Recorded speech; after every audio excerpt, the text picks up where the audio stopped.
नमस्कार, स्वागत है आप सबका। मैं हूं पुनीत पाठक और आप देख रहे हैं मेरा मध्य प्रदेश। मध्य प्रदेश का दिन भर का पूरा अपडेट आपको देंगे। सबसे पहले बात कोरोना अपडेट की। मध्य प्रदेश में कोरोना मरीजों का आंकड़ा 4,400 को पार कर चुका है। ये संख्या बढ़कर 4,426 हो चुकी है। प्रदेश में अब तक 233 लोग वायरस की चपेट में आकर जान गंवा चुके हैं। एक्टिव जो केस हैं उनकी संख्या 2018 है। 2,171 मरीज कोरोना से जंग जीतकर डिस्चार्ज हुए हैं। प्रदेश में कोरोना के सबसे बड़े हॉटस्पॉट बने इंदौर की अगर बात करें तो यहां पिछले 24 घंटे में 131 नए कोरोना पॉजिटिव मरीज मिले हैं और इसके बाद यहां संक्रमितों की कुल संख्या 2,238 तक पहुंच चुकी है। इंदौर में अब तक 96 मरीजों की मौत हो चुकी है। राजधानी भोपाल में कोरोना मरीजों की कुल संख्या 900 हो चुकी है, जिनमें से 35 लोग कोरोना से जंग हार गए, जबकि आज डिस्चार्ज हुए 18 मरीजों समेत 509 लोग पूरी तरह ठीक होकर घर जा चुके हैं। वहीं बाकी शहरों की बात करें तो उज्जैन में संक्रमितों की तादाद 274 तक पहुंच चुकी है। इधर जबलपुर जिले में कुल 157 कोरोना मरीज हो चुके हैं, जिनमें से 8 लोगों की मौत हुई, जबकि 65 लोग स्वस्थ होकर घर गए हैं। धार की बात करें, आज 7 नए मरीज मिलने के बाद जिले में कोरोना संक्रमितों का आंकड़ा 96 हो गया। नीमच में भी 7 नए मरीज मिले और इसके बाद अब कुल संक्रमितों की संख्या जिले में 46 हो गई। खरगोन में भी 2 नए मरीज मिले हैं। जिले में कोरोना संक्रमितों का आंकड़ा 97 हो गया है। सागर में 2 नए पॉजिटिव केस मिले। दमोह जिले में भी पहला कोरोना पॉजिटिव पाया गया है।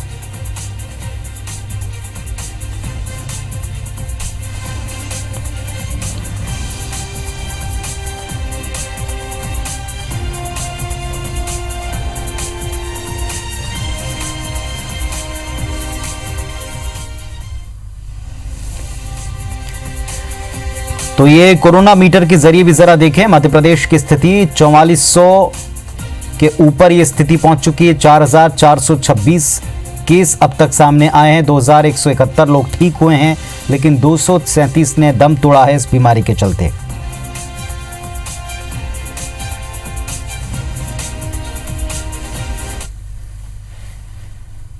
मध्य प्रदेश में कोरोना मरीजों की संख्या 4,426 तक पहुंच चुकी है और ऐसे में मुख्यमंत्री शिवराज सिंह ने कहा कि प्रदेश के सभी जिलों में कोरोना इलाज की सर्वश्रेष्ठ व्यवस्था सुनिश्चित की जाए।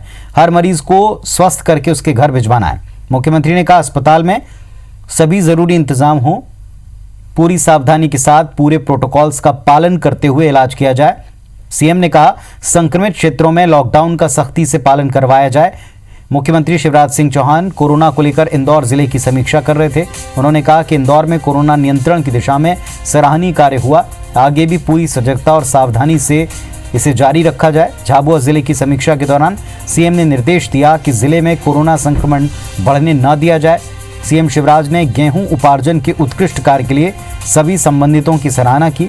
बताया गया कि प्रदेश में अब तक 12 लाख किसानों से 79.50 लाख मीट्रिक टन गेहूं की खरीदी हो चुकी है। 8,30,000 किसानों को 8,500 करोड़ का भुगतान हो चुका है।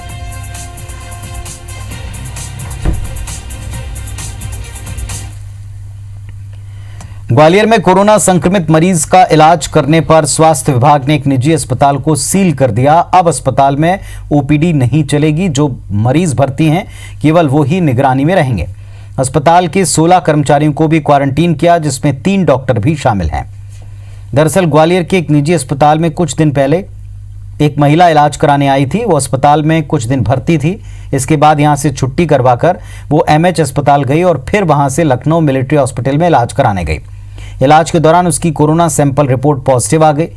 इसकी जानकारी मिलते ही परिवार, अस्पताल के डॉक्टर्स और कर्मचारियों में हड़कंप मच गया। इसके बाद स्वास्थ्य विभाग ने निजी अस्पताल को सील कर दिया।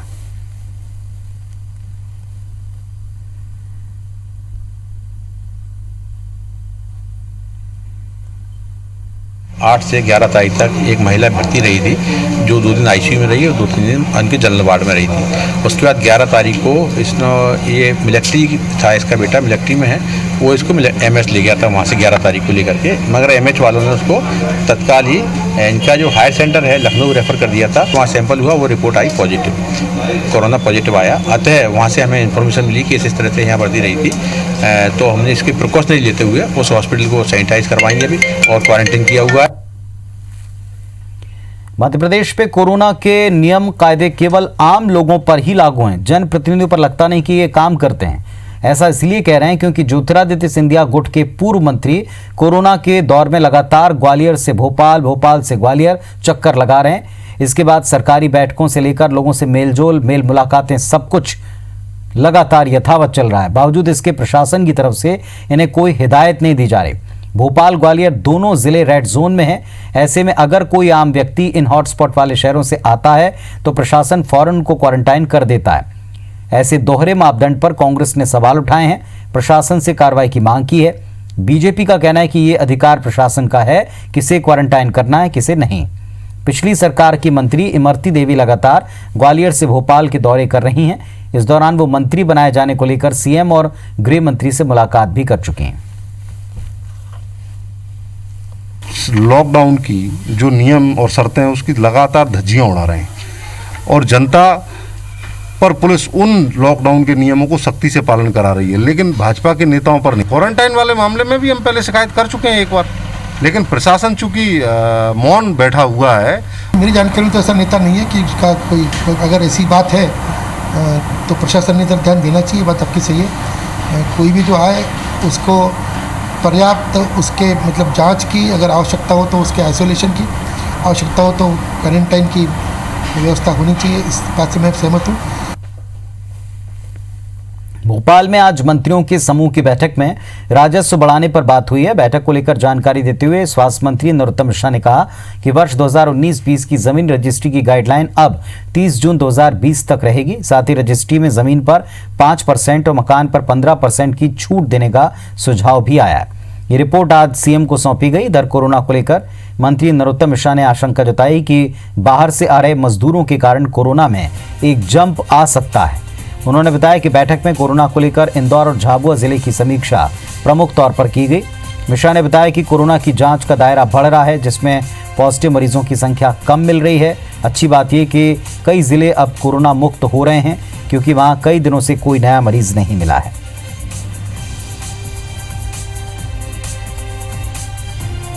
आज हमारी सरकार ने, हमारी समिति ने मुख्यमंत्री जी को जो रिपोर्ट पेश की है उसमें तय किया है कि 30 जून 2020 तक वर्ष 19-20 की गाइडलाइन को ही लागू रखा जाए एवं इस पर 5% की छूट दी जाए। इस प्रकार 30 जून 2020 तक वर्तमान गाइडलाइन की तुलना में जमीनों पर 5% तथा भवनों पर 15% की अधिक की छूट का लाभ प्राप्त होगा। इंदौर बाईपास में बैलगाड़ी खींचते परिवार के मुखिया का वीडियो सोशल मीडिया पर जमकर वायरल हुआ और इसके बाद शिवराज सरकार गंभीर हो गई। सरकार ने मध्य प्रदेश से पैदल गुजरने वाले प्रवासी मजदूरों को बड़ी राहत दी। शिवराज सरकार ने बस के जरिए बॉर्डर तक पहुंचाने का फैसला किया है। इंदौर में भी मजदूरों को शहरी सीमा से बाहर पहुंचाने के लिए व्यवस्था की गई। कलेक्टर मनीष सिंह ने बाईपास सीमा में आने वाले सभी मजदूरों को इंदौर से लेकर देवास सीमा तक छोड़ने के लिए निजी स्कूल की बसों को आवाजाही के आदेश दिए। जल संसाधन मंत्री तुलसी सिलावट ने अधिकारियों के साथ इंदौर में एक बैठक की, जिसमें उन्होंने बताया कि मजदूरों को एक जगह से दूसरी जगह भेजने की व्यवस्था की गई। ट्रेनें चलाई जा रही हैं, साथ ही बसों के जरिए लोगों को उनके घर भेजा जा रहा है। उन्होंने दावा किया कि 3 दिन बाद कोई भी मजदूर सड़क पर पैदल चलता नहीं दिखेगा।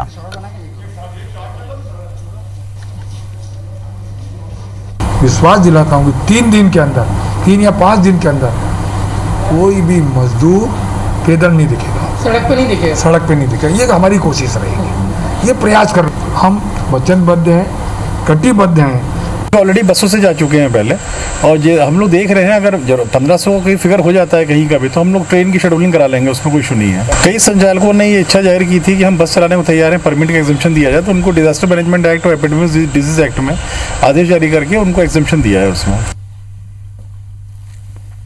जल संसाधन मंत्री तुलसी सिलावट ने लॉकडाउन को लेकर गुरुवार को रेसिडेंसी कोठी पर अधिकारियों जनप्रतिनिधियों की एक अहम मीटिंग ली, जिसमें कई सुझाव रखे गए। अब ये सुझाव राज्य सरकार को भेजे जाएंगे। इसके बाद लॉकडाउन के चौथे चरण के स्वरूप का रोडमैप तैयार होगा। हालांकि इंदौर में लॉकडाउन खुलने की स्थिति नहीं है। भाजपा के राष्ट्रीय महासचिव कैलाश विजयवर्गीय ने कहा कि इंदौर की जनता को लॉकडाउन खुलने का अभी और इंतजार करना पड़ेगा। सिलावट का कहना है कि सुझावों पर विचार करके लोगों को कुछ राहत देने की कोशिश करेंगे। देखिए, अभी तो मुझे लगता है कि इंदौर के लोगों को सब्र करना पड़ेगा, क्योंकि इंदौर अभी रेड जोन में है और हम नहीं चाहते हैं कि इंदौर ने काफ़ी अपनी प्रसिद्धि कमाई है क्लीन इंदौर में, और उतनी ही हमारी बदनामी हो गई रेड जोन में आने के कारण।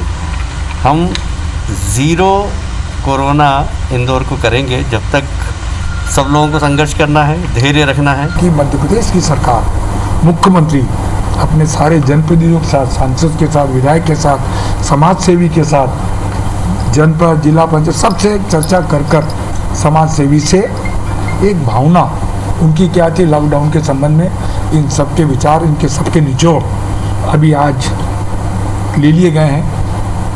और ये सारी की सारी जो प्रस्ताव, जो सुझाव हर व्यक्ति ने दिए हैं, उनको मुख्यमंत्री के पास भेजा जाएगा। मुख्यमंत्री शिवराज सिंह चौहान ने आज प्रधानमंत्री आवास योजना के तहत ग्रामीणों के 1,78,417 हितग्राहियों को 451 करोड़ की राशि सिंगल क्लिक के जरिए ट्रांसफर की। इनमें 1,44,152 हितग्राहियों को आवास निर्माण की पहली किश्त के तौर पर 25-25 हजार रुपए के मान से 360 करोड़ रुपए ट्रांसफर किए गए। निर्माणाधीन आवासों के लिए 34,265 हितग्राहियों को दूसरी और चौथी किश्त के लिए 91 करोड़ रुपए की राशि ट्रांसफर की।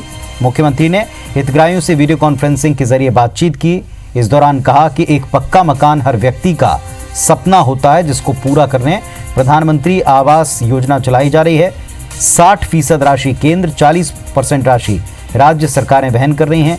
हर हितग्राही को कुल 1,20,000 रुपए की राशि किश्तों में दी जाती। शौचालय निर्माण के लिए 12,000 रुपए अलग से मिलते हैं। इस योजना में काम करने पर मनरेगा के तहत मजदूरी दी जाती है। मध्य प्रदेश में अब तक 18,85,000 हितग्राहियों को योजना का लाभ मिला है, जिसमें से 15,94,000 हितग्राहियों ने अपने मकान बना लिए हैं।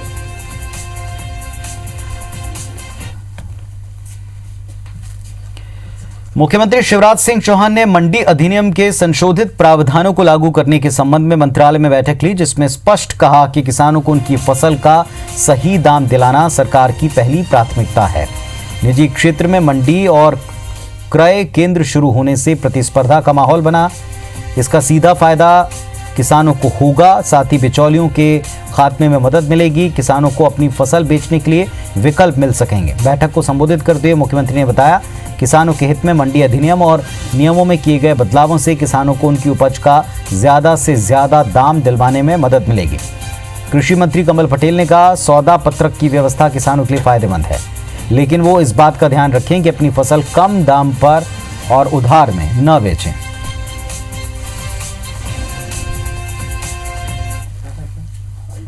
ग्वालियर में भारतीय जनता पार्टी के नवनियुक्त अध्यक्षों को लेकर के शुरू हुआ विवाद थम नहीं रहा। विवाद शांत कराने के लिए खुद संगठन को आगे आना पड़ा। पार्टी ने इसके लिए 5 सदस्यों की एक टीम बना दी, जो असंतुष्टों से बात करेगी और समाधान खोजेगी।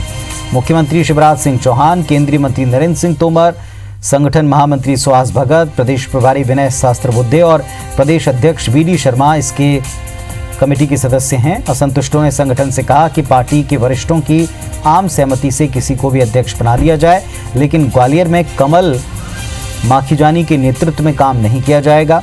ग्वालियर के संभागीय संगठन मंत्री आशुतोष तिवारी ने ग्वालियर आने की सूचना थी, लेकिन उनका दौरा रद्द हो गया। शनिवार को कमल माखीजानी को ग्वालियर शहर का अध्यक्ष बनाया गया था। सोमवार को शहर के वरिष्ठ बीजेपी नेताओं ने मंगल वाटिका में इस फैसले के खिलाफ बगावत शुरू कर दी।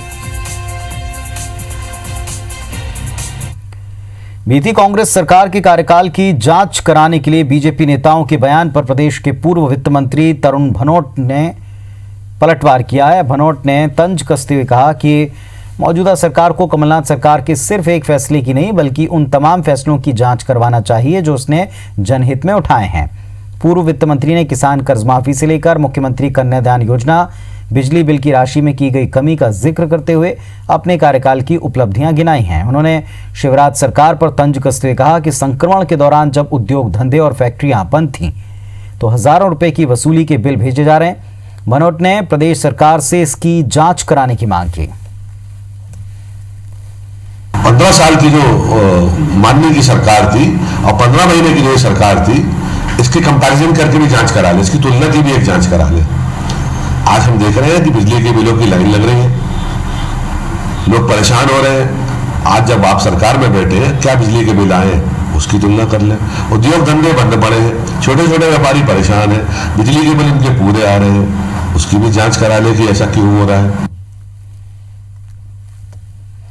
पूर्व की कमलनाथ सरकार में संवैधानिक पदों पर हुई नियुक्तियां और फिर शिवराज सरकार आने पर उन्हें रद्द करने का मामला कानूनी लड़ाई का सबब बन चुका है। मध्य प्रदेश युवा आयोग के अध्यक्ष पद से हटाए गए अभय तिवारी ने हाईकोर्ट की शरण ली। अभय तिवारी ने याचिका दायर कर उन्हें पद से हटाने की कार्यवाही को कटघरे में खड़ा कर दिया। अभय तिवारी की दलील है कि संवैधानिक पद पर की गई नियुक्ति पर बिना कानूनी प्रक्रिया का पालन किए पद से हटा दिया। हाईकोर्ट ने अभय तिवारी को कोई तात्कालिक राहत नहीं दी, लेकिन राज्य सरकार को नोटिस जारी कर इस पर जवाब मांगा है। महिला आयोग के अध्यक्ष पद से हटाई गई शोभा ओझा की याचिका पर प्रदेश सरकार ने जवाब पेश कर दिया। शोभा ओझा ने याचिका में आरोप लगाया कि उन्हें सिर्फ राजनीतिक वजह से पद से हटा दिया गया। फिलहाल जबलपुर हाईकोर्ट ने शोभा ओझा की याचिका पर अगले हफ्ते सुनवाई तय की। युवा आयोग से हटाए गए अभय तिवारी की याचिका पर 4 हफ्ते बाद सुनवाई होगी।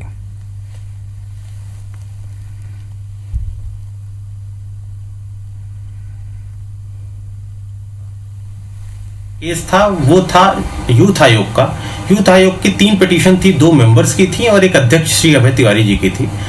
उन केसेस में राज्य सरकार की ओर से ये कहा गया कि हम अंडरटेकिंग दे रहे हैं, although that undertaking was not recorded, पर उन्होंने ये कहा कि हम किसी भी व्यक्ति को अपॉइंट नहीं कर रहे हैं।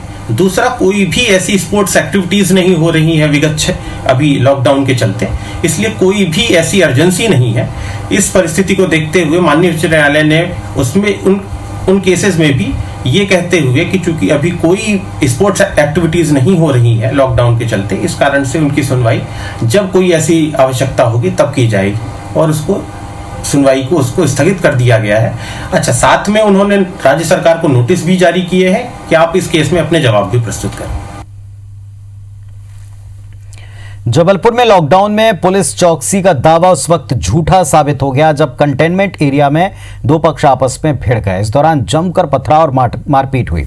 इस घटना का वीडियो वायरल हो चुका है। बताया जा रहा है कि क्षेत्र की पार्षद हिना के पति शफीक और साथियों का विवाद सलीम नाम के एक शख्स के साथ हो गया और देखते देखते दोनों पक्ष जमा हो गए और एक दूसरे से मारपीट करने लगे। पथराव तक हुआ, कई लोग चोटिल हुए।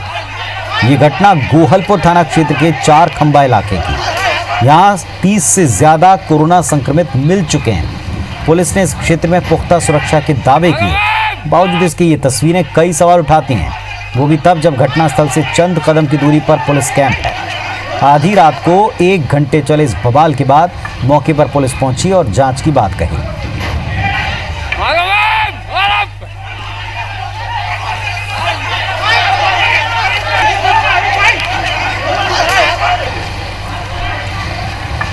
खंबा के पास में एक पार्टी में शफीक हिना है और उसके साथ 3 लोग और हैं। इन लोगों ने जो दूसरी पार्टी है सलीम खान, आरोप ये है कि सलीम खान ने पहले शफीक हिना के लोगों को मारपीट की, कुछ पत्थरबाजी की है। 2-3 साल पुरानी रंजिश चल रही है। इसी बात को लेकर कल इनमें विवाद हुआ है। दोनों पक्षों पर अपराध पंजीबद्ध किया गया है।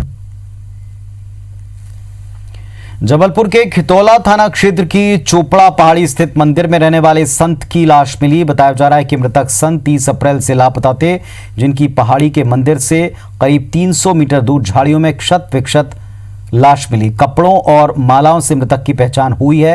मृतक संत कटनी के बहोरीबंद तहसील के रहने वाले थे, जो बीते 10 साल से इसी पहाड़ी पर जन सहयोग से मंदिर निर्माण कराकर भगवान की भक्ति में लीन थे। इस मंदिर में 3 बार चोरी हो चुकी है। एक बार संत की चोरों से छीना झपटी हुई थी। पुलिस ने केस दर्ज कर जांच शुरू कर दी है।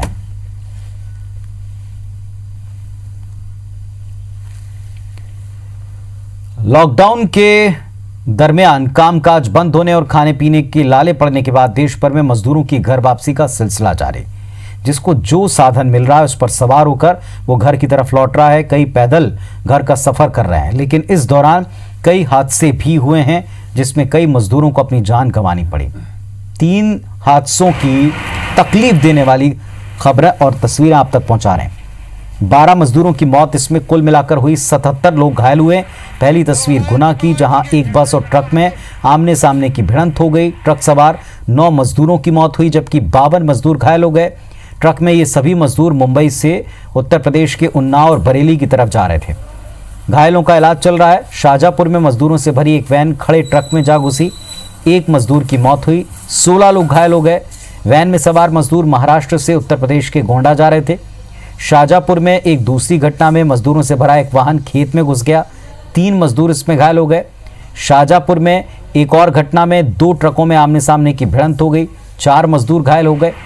धार के गंदवानी में ग्रामीणों से भरा पिकअप वाहन पलट गया और हादसे में 2 लोगों की मौके पर मौत हो गई, 9 लोग घायल हो गए।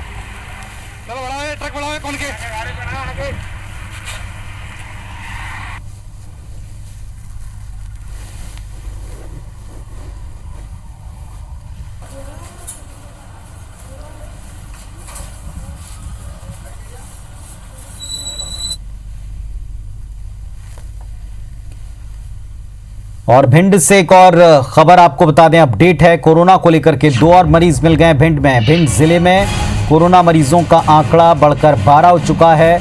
सीएमएचओ ने कोरोना पॉजिटिव मरीजों की पुष्टि कर दी है।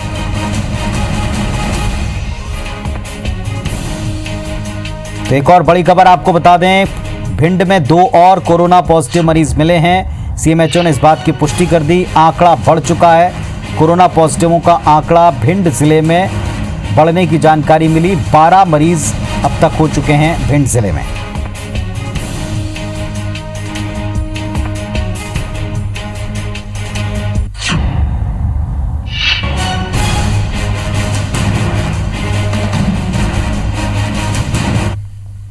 और चलिए अब आपको बताते हैं कोरोना मीटर पर क्या स्थिति है देश दुनिया की।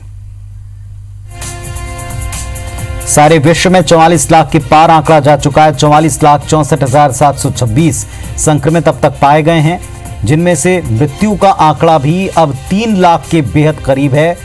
2,99,418 लोग अपनी जान इस संक्रमण के चलते गंवा चुके हैं। भारत में स्थिति देखें, 50,000 के पार आंकड़ा एक्टिव केस का जाता दिख रहा है। इसमें मरीजों की कुल संख्या 79,321 है। ठीक होने वालों का आंकड़ा 26,737, जबकि मौत का आंकड़ा 2,567। एक्टिव केस 50,000 के पार। छत्तीसगढ़ की स्थिति देखें, मरीजों की कुल संख्या 59, 56 मरीज ठीक हो चुके हैं इलाज करवाने के बाद, 3 एक्टिव केस हैं।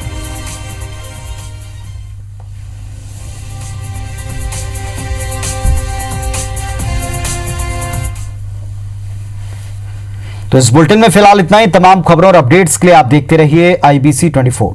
नमस्कार।